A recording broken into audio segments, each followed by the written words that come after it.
paranormal experiences don't really work to a timescale, and therefore we invite you to listen to a dark minisode.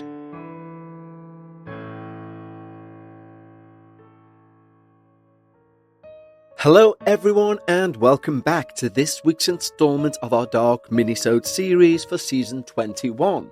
I hope you're all doing fantastically, and we have a wonderful submission for today, sent in to us by our wonderful listener and Patreon, Lee. Now before we get into that, a very quick shout to say we have some very exciting news that will be coming out exceptionally soon. And I can't wait to tell you all about it. Yes, our Patreons are aware of what's going on, and I can't wait to reveal it to each and every one of you. And it's down to each and every one of you that things like what I will announce is possible. So from the bottom of my heart, thank you all for listening, for subscribing, etc. And if you can't become a Patreon, that's completely understandable, and you can support the show by subscribing right now. It takes a few seconds, by sharing on social media, etc.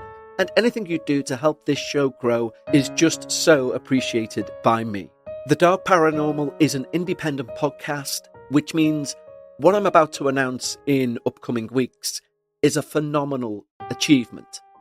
And that's everything to do with you, as you've allowed me to be able to make such decisions. But enough of the mystery, let's get to Lee's experience. And Lee writes, "Hi Kevin, I hope you're well. Firstly, I want to say thank you for what you do. As for me, your show is one of the best of its kind out there, and keeps getting better in my opinion. Secondly, I feel sending you my submission is long overdue, as the events I'm going to discuss go back to 2015. Wow, 10 years. So apologies for taking so long. I guess I will start with a little background about myself, and even if it's of little relevance, hopefully it will paint a little picture for you and your listeners should you use my submission.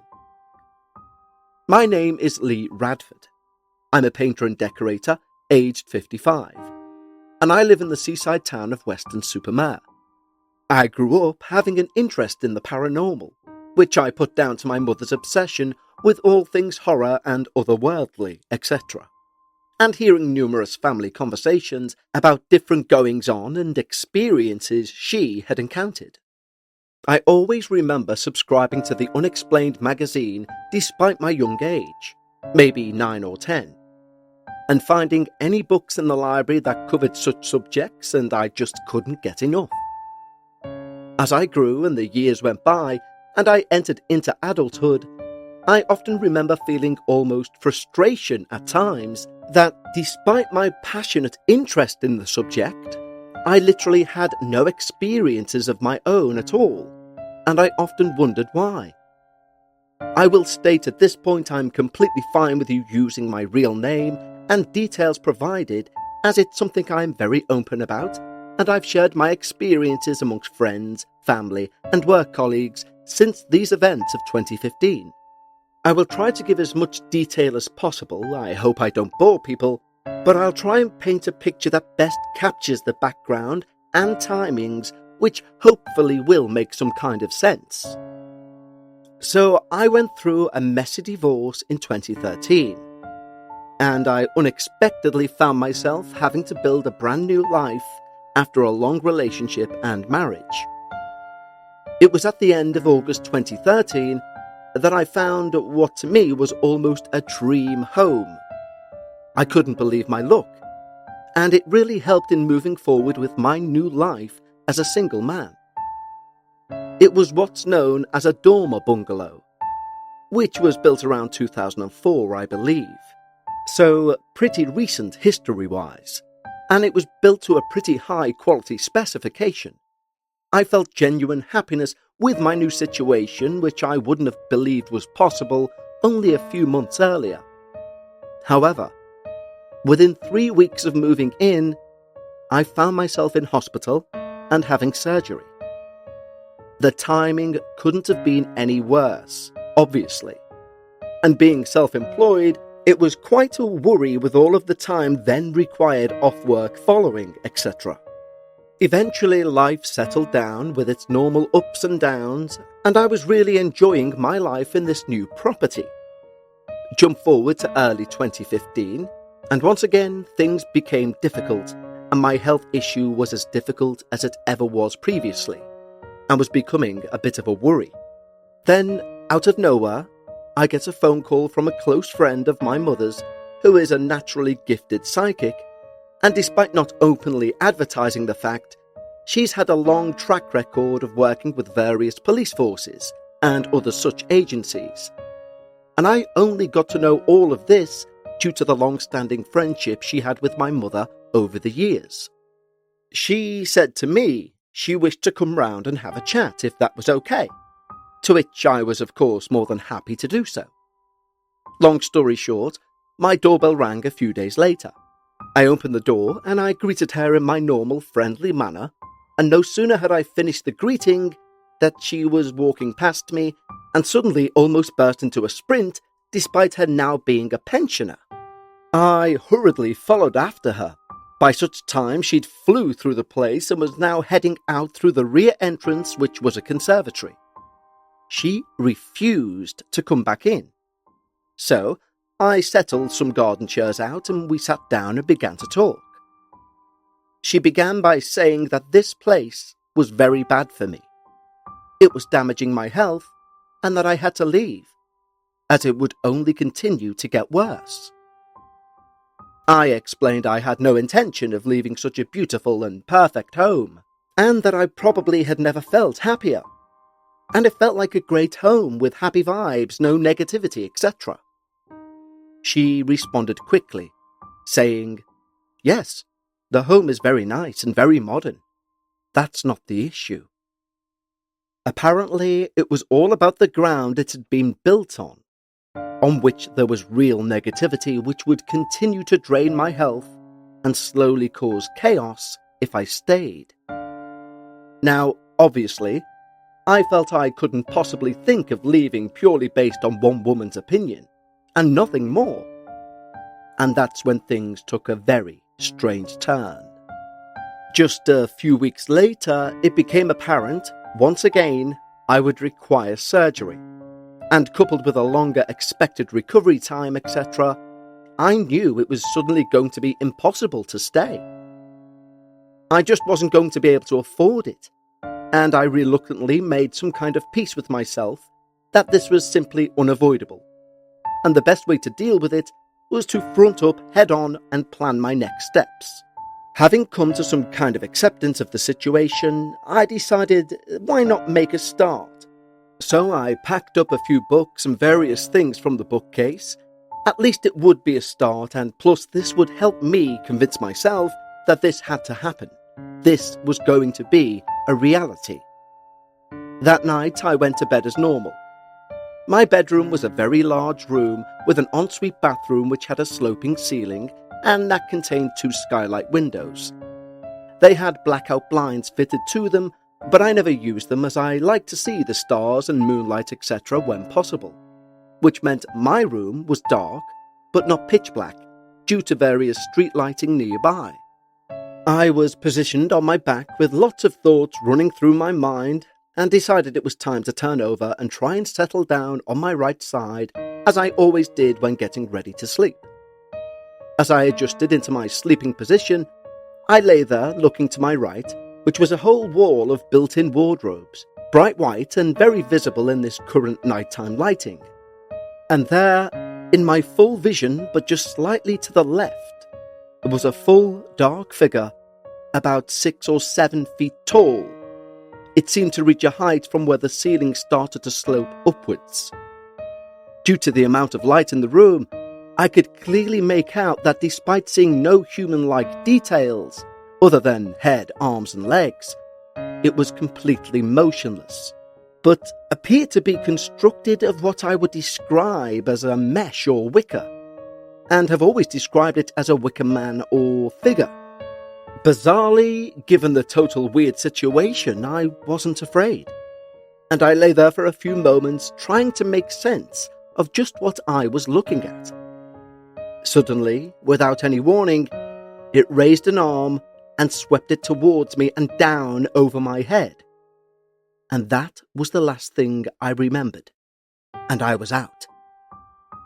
The next thing I knew, I was opening my eyes and it was morning. It being springtime, there was lots of natural light now flooding the room. There was nothing visible to show for my experience the night before. But for me, this was only the warm-up for what I feel was the main event. Although I've never really been able to make any sense of what the experience meant or was truly about. Personally, I can find it really hard to focus, and as a non-drinker, I can also find it tricky to try and wind down. And how you go about finding your personal vibe is your individual choice. Do you know there's a 100% American farm-grown online cannabis company that ships federally legal THC direct to your door? And they found a way to combine THC with carefully selected functional ingredients so they can target nearly every mood and health concern you can think of. I'm talking about Mood.com's incredible line of functional gummies. And our listeners get 20% off their first order at Mood.com with the promo code DARKParanormal. Forget one-size-fits-all supplements that just get you high. Mood gummies are optimized so it can take as little as 15 minutes to take you to the mood you desire. Like the Mind Magic gummies for creativity and focus. Or PMS support to ease cramps and balance mood swings. And there's a plethora of other gummies for you to find your perfect mood. These days we all know gummies just to get high can be bought from just about anywhere. But Mood have changed the game by combining premium federally legal THC with targeted botanicals to help you get in the perfect mood in as little as 15 minutes with no dispensary lines or no awkward conversations, just better days and nights delivered discreetly to your door. Best of all, not only is every mood product backed by a 100-day satisfaction guarantee, as mentioned, our listeners can get 20% off their first order by entering the promo code DARKParanormal. So go to Mood.com and find the functional gummy that matches exactly what you're looking for and let Mood find your perfect mood. And don't forget to enter the promo code DARKParanormal for 20% off. Now, due to this being 10 years ago, I can't be 100% accurate on the next event. But if I were to say 2 or 3 days later, then I feel I'm not far out. 3 months previous to my first experience, I decided I would treat myself to a professional dartboard and cabinet, which had always been something I had enjoyed. And now I had the time and space to position it within my bedroom and indulge in it whenever I fancied.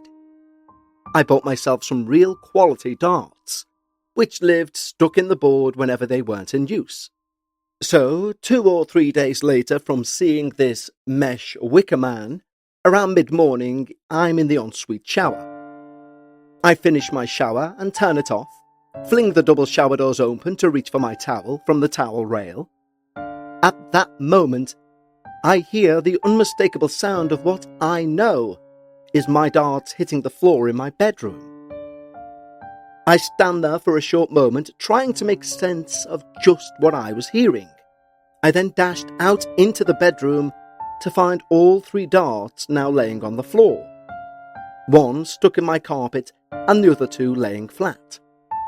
My brain worked overtime, trying to think how that could have happened. In 3 months, a single dart had never fell from the board. And now, all 3 at once? I was thinking maybe it was nearby heavy traffic, or possibly a rare and sudden changeable atmospheric condition. But it just seemed really odd.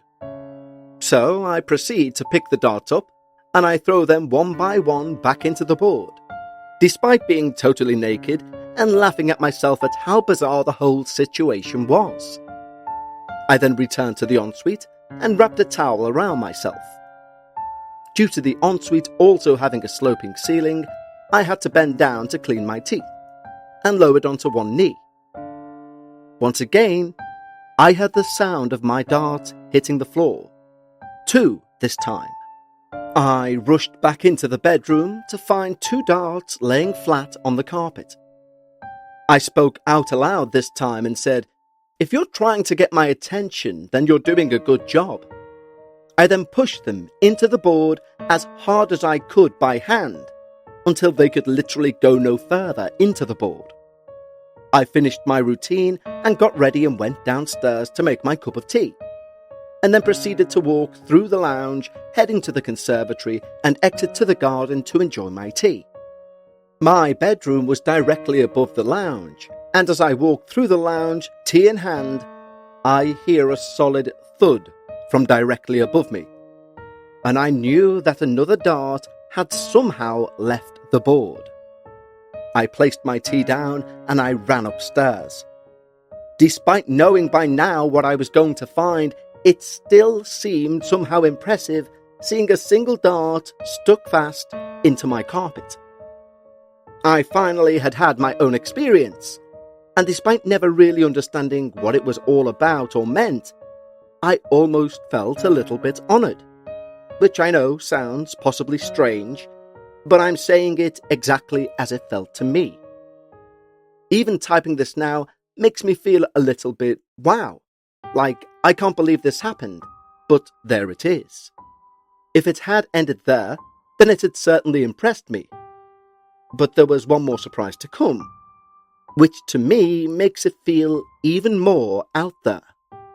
The very next day, I was once again finishing a shower in the ensuite, and I switched off the shower and thought to myself, oh, this was about the same time as my incident with the dart yesterday. At that moment, I hear the unmistakable sound of a dart once again hitting the floor in my bedroom. This actually blew my mind, because somehow this meant it was now more than a mere coincidence or some random happening, and it was surely almost trying to prove something to me somehow. Although I'm still pretty sure they would have a lot more important things to do than to settle my curiosity at that moment in time. In the weeks that followed before eventually leaving, sadly, for the last time, not one single dart ever left the board again of its free will. Like I said at the start, despite my many years of interest in the paranormal, I can make little sense of my experiences. And although I'm glad it's something I was able to witness, it would be great to one day understand what it was all about. Once again, thank you, Kevin, for what you do. I'm proud to be a fully fledged Patreon and would encourage anyone with an interest in the paranormal to give it a go, because there is nothing else out there quite like it in my opinion.